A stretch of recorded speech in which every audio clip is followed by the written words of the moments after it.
खाटू श्याम जी को भगवान श्री कृष्ण का कलयुग का अवतार माना गया है। राजस्थान के सीकर जिले में खाटू श्याम जी का भव्य मंदिर स्थापित है, जहां दूर दूर से आए भक्तों का तांता लगा रहता है। ये मंदिर भारत के प्रसिद्ध मंदिरों में से एक है। इस मंदिर से जुड़ी एक बड़ी ही रोचक कथा है।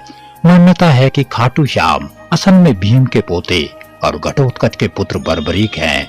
बर्बरीक बचपन से ही वीरोचित गुणों वाले एक महान योद्धा थे। उन्होंने भगवान शंकर की तपस्या करके उनसे 3 अभेद्य बाण प्राप्त किए और इसी कारण उन्हें 3 बाणधारी भी कहा जाता है। कहते हैं महाभारत के दौरान बर्बरीक ने अपनी माता अहिलावती के समक्ष इस युद्ध में भाग लेने की इच्छा व्यक्त की। जब मां ने युद्ध की अनुमति दी तो बर्बरीक ने प्रश्न किया कि वो किस ओर से युद्ध करे। तो माता ने विचार किया कि कौरवों की तरफ से पितामह भीष्म, आचार्य द्रोण और अंगराज कर्ण जैसे महावीर है। ऐसे में पांडवों की हार सुनिश्चित है। अतः ये सोचकर माता ने कहा, जो भी युद्ध में हारा तुम बनना उसका सहारा। बर्बरीक ने अपनी माता को वचन दिया और युद्ध भूमि के लिए निकल गए। भगवान कृष्ण युद्ध का अंत जानते थे और इसीलिए उन्होंने विचार किया, कौरवों की हार को देखकर बर्बरीक कौरवों के पक्ष की ओर हो जाएगा और तब पांडव संकट में आ जाएंगे। ऐसे में भगवान श्री कृष्ण ने ब्राह्मण वेश धरा और बर्बरीक के पास जाकर उसका शीश दान में मांग लिया। बर्बरीक ने ब्राह्मण के असली रूप के दर्शन की इच्छा व्यक्त की और तब भगवान कृष्ण ने अपने विराट रूप से बर्बरीक को दर्शन दिए।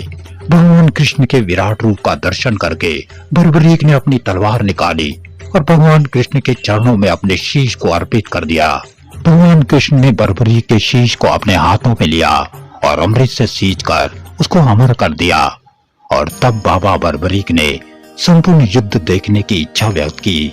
तब भगवान कृष्ण ने शीश को युद्ध भूमि के समीप ऊंची पहाड़ी में सुशोभित कर दिया, जहां से बर्बरीक संपूर्ण युद्ध के साक्षी बने। और तब भगवान कृष्ण ने अपनी कला और शक्तियों को बर्बरीक को प्रदान करते हुए कहा, हे बर्बरीक, धरती में तुमसे बड़ा दानी ना तो आज तक हुआ और ना ही होगा।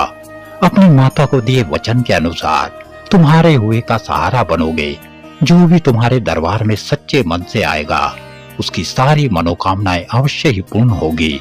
इस मंदिर की एक बहुत ही खास और अनोखी बात प्रचलित है। कहा जाता है कि जो भी इस मंदिर में जाता है उसे श्याम बाबा का हर बार एक नया रूप देखने को मिलता है। यहाँ तक कि कई लोग उनके आकार में भी बदलाव का दावा करते हैं।